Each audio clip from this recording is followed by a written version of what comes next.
Well, hello there, my fellow miners and crafters. Good times with Scar here, bringing you my 100,000 Scar subscriber appreciation video where we're going to have one grand tour of Scarland and our Q&A 2.0. Now, we've done one Q&A in the past, and the link is in the description if you want to watch that also. So let's get this show on the road. First question here: what is your favorite Scar subscriber idea you have implemented into Scarland? Oh, I had to think about this for a moment, and what I've come up with, and I think this is the best one.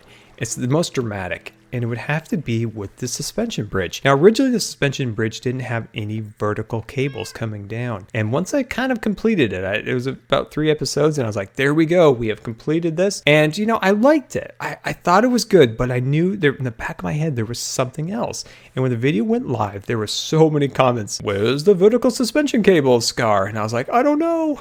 And so I went back to the drawing board. I was like, we have to plus this structure. The subscribers need more.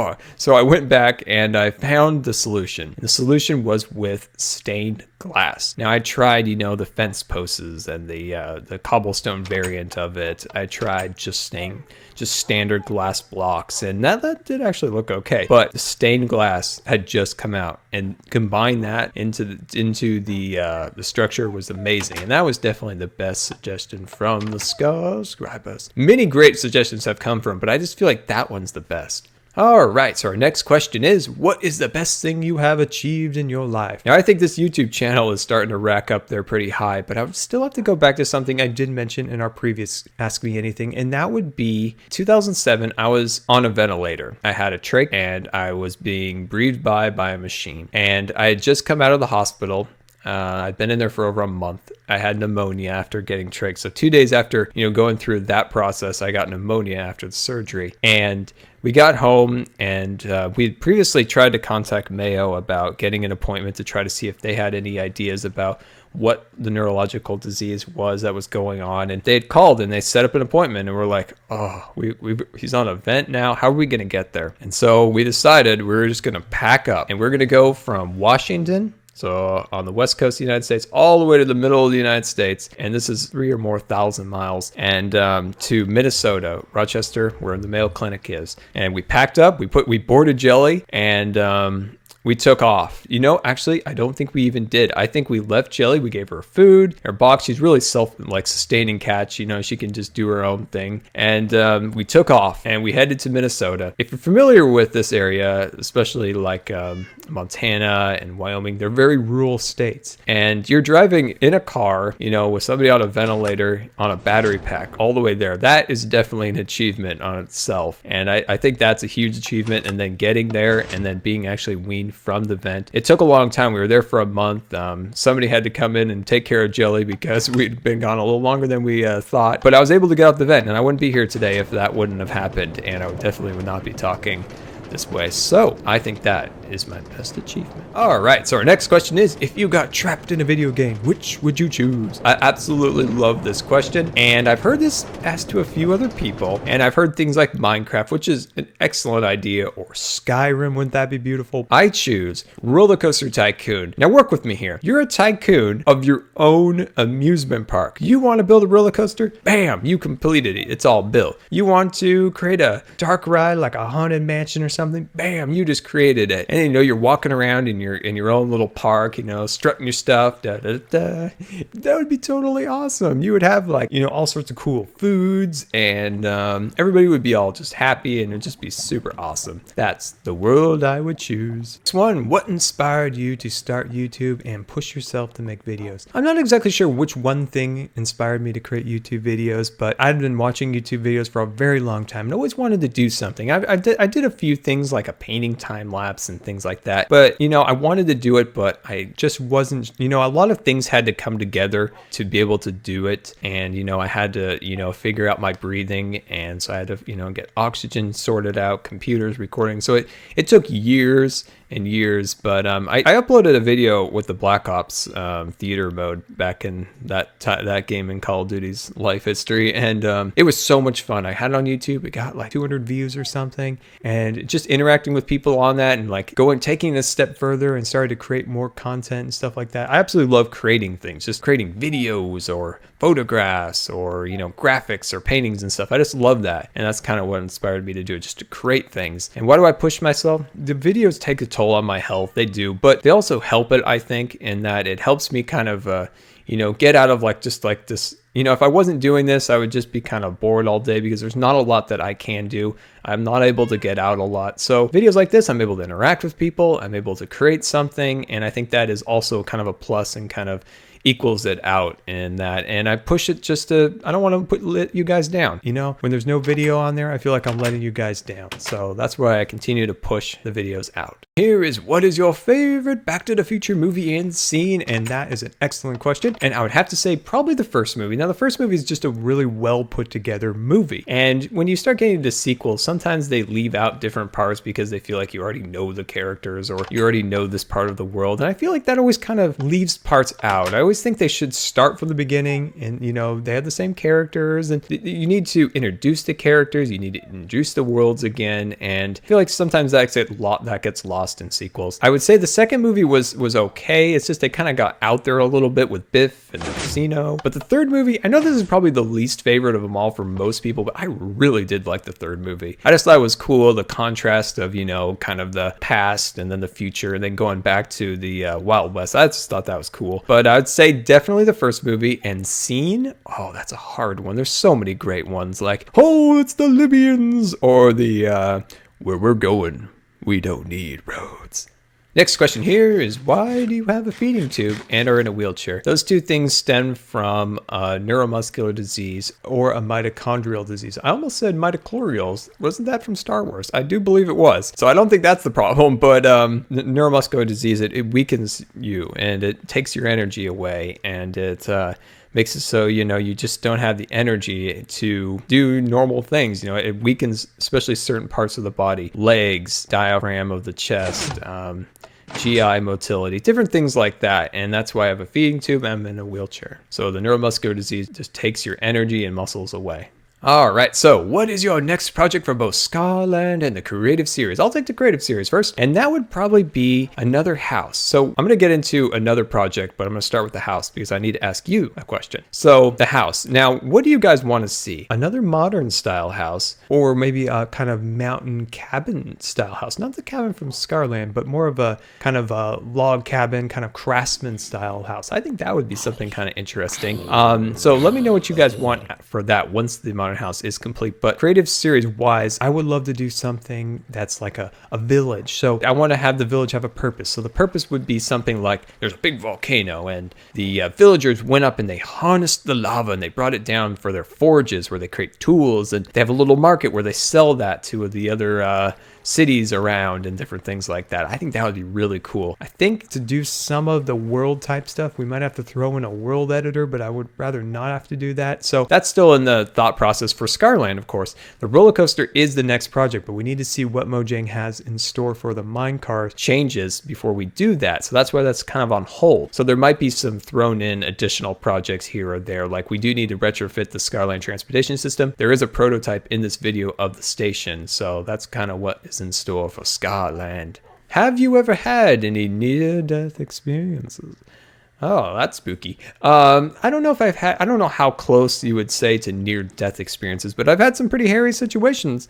I've had 3 anaphylactic reactions to medications, and I've come out of multiple surgeries very, very rough. So there's been a lot of experiences of just really scary things. I don't know how close they were to near-death experiences. The last anaphylactic reaction I did have, I was intubated, and it's a scary process when you go through those, because you know you're normal for a second, and then everything just kind of less and less saturated. So the colors of the world kind of like start to fade, and then you kind of go black, and then all of a sudden you just, at least this is how it happens to me, my right or left side, I can't remember which one, just seizes up and I go into like a seizure type of thing. And you kind of remember certain parts of it, then you don't remember this part, and you definitely don't see anything, but you can hear and you kind of remember words, and you feel like you're a long ways away. And Yeah, it's kind of spooky. So let's get on to a more happy question. If you were to choose a job at Disneyland, what would it be? I would definitely choose something in the realm of a ride. Something that I could operate. Something,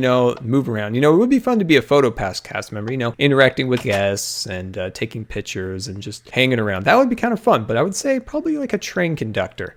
Hanging on the side of the Disneyland Railroad, cruising around. I would say that would be a fine thing to do. Question, how tall are you? I'm 6 feet tall. In a wheelchair, I'm about 4 feet. So I'm pretty much the shortest person in the world, I feel like sometimes. What was your favorite hobby before you got sick? I wouldn't really say that anything is less my favorite. I can still do the things that I did before, like photography and different things like that. It's just they're harder, and you have to adapt it to your needs now. You can't do a lot of the things that you may have done with your camera then, but you just have to adapt it to new ways to fit your needs that you have now. So that's probably where I am now. There, swimming, different things like that are, I wouldn't say impossible. Nothing's really impossible, but they're definitely a lot harder, and you have to put a lot more thought and energy in trying to figure out how to adapt it to your needs now. Question, how did you get into art and photography? That's a great question. I'll take art first. I've always wanted to paint and draw, but I've struggled my entire life. I get really discouraged. It's something in Minecraft I don't, and I don't know why. But when I build something in Minecraft, I don't get discouraged. I'm like, that's not quite right. I'm going to push it a little farther, or I'm going to give up on this and redo it to this, and it's some amazing thing. In drawing and painting, I get really discouraged. And my uncle's just an amazing impressionist artist, and he does landscapes primarily. And he gave us a painting for Christmas, and it's really cool. It hangs up in our house, and I love looking at it, and I always wanted to paint like that. And I painted a few things, and they just weren't great. But we went to his house, and my aunt was there, and she said, and I was looking at something, I was like, man, I wish I could paint like this. And she told me, simply, if you want to paint like that, you just have to practice and not give up. But it's just simple, but it just really rang in my head. And when I went home, I stuck to it. I started painting, and I made a lot of progress. I started getting a little bit better in my opinion, and then a lot of things came up in 2012 where I had a huge downturn in my health, where I kind of got off the bandwagon of painting, and I'm trying to get back onto it. And it's all about practice, just getting in there and learning and practicing. And that's how I got into that. Photography would be before I went to Florida when my cousin was born. My dad bought a film SLR. And when I held that camera, it just clicked. There was just something about it. I just loved it. I was outside taking pictures, probably terrible pictures, and they were film, so they were probably really expensive to develop. And when we went there, I never took that camera out of my hands. I was constantly taking pictures. I dropped it. I broke the lens, but when we got back, we fixed it so I could take more pictures. And then I started teaching swim lessons, and I was able to afford my own SLR camera, and it was filmed still back in the day. And then it had like an extra lens, so it had like a long lens and a wide lens, and it was amazing. And then continuing swimming and teaching swimming lessons, I was able to afford my digital SLR, which I still have today, and it's a workhorse. That thing has been everywhere. And so that is how I've got into photography. My grandpa and my aunt is also a photographer. My grandpa was an art teacher and a photography teacher. So that is how I got into photography. What is your favorite architectural style? And that is definitely craftsman style. I can't actually tell you why this style appeals to me so much. And if I were to have a house built or designed, it would definitely be in that architectural style of American craftsman style. Search Pasadena, California, and craftsman styles like the Gamble House and things like that. That's what I love. That's my architectural inspiration. What is your favorite childhood memory? This definitely is a trip that my family and both my brothers, so my mom, my dad, and my two brothers, we packed up and we flew to Florida. I was about 8 years old at the time, and I'd been to Florida when I was 3 years old, and I do have memories of that. But this is 8, and I was 8 now, and I was like super. This time, when you're 3, you're just kind of like hanging there. You're kind of just following. But when you're 8, you have a little bit more awareness, if you will. And I remember just being super excited. We were going there, and we went to Disney World and Cape Canaveral. We went to the Everglades, lots of beaches along the way to the Keys, and we had this car. So the car was I think it was a Ford Taurus, but it looked like a jelly bean, and it was like this dark green jelly bean, like cruising down. And my brothers and I, we fought a lot when we were kids, but when we were there, everybody just got along, and it was just a really, really amazing trip. So that was definitely my favorite childhood memory. Question: if you could add one mod to Minecraft, what would it be? It would have to be something with furniture. So something like armor stands and tool holders and weapon displays and furniture. So chairs and couches and tables. But they would have to have a purpose. So weapon stands has a purpose. Hold your weapons or your armor or things of that nature. But couches and chairs, it would have to give you some reason, like to sit in it, you get a resting bonus of some kind or something like that that was in Skyrim.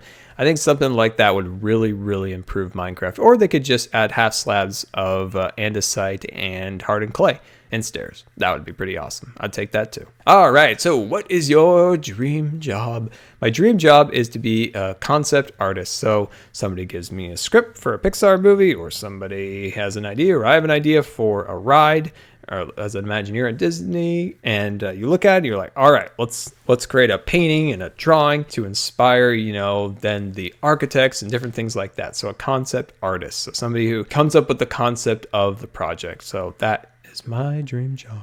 3 places you want to visit before you die. Let's see here. I would love to go to New Zealand. Excellent place for photography and painting and things. I would most definitely want to go to Tokyo, so I go to Tokyo Disney Seas, so I could ride some of the awesome rides they have there, and Tokyo Disney Land. And I would like to go to Europe. I would like to see castles. I want to see the Alps. I would love to see some kind of World War II history things. I love World War II history. It's one of my hobbies, is kind of learn about that. So I would love to see some of the things like that. And those are the places I would want to visit. All right, and there we go, guys. Thank you so much for submitting those questions, and I hope they were interesting to you. And thank you so much for all the support you've given me over the time. 3 years of building in Scarland, 100,000 subscribers. Thank you, just from the bottom of my heart. Thank you. Thank you for everything you guys have allowed me to do on here, and it's been so much fun, and let's keep doing it. Let's keep pushing the designs. Let's keep building and doing new things, and yeah. And well, guys, this has been Good Times with Scar. I always really appreciate you guys taking the time to watch my videos, and if you believe the video deserved a rating, that would be much appreciated. And until next time, we'll see you later. We will be doing a Q&A and tour of Scarland, but today's video is going to be a fireworks spectacular where we take 3 years worth of gunpowder, dyes, paper, and all sorts of other crazy and amazing things and explode it over the skies of Scarland. So let's head up to the observation deck.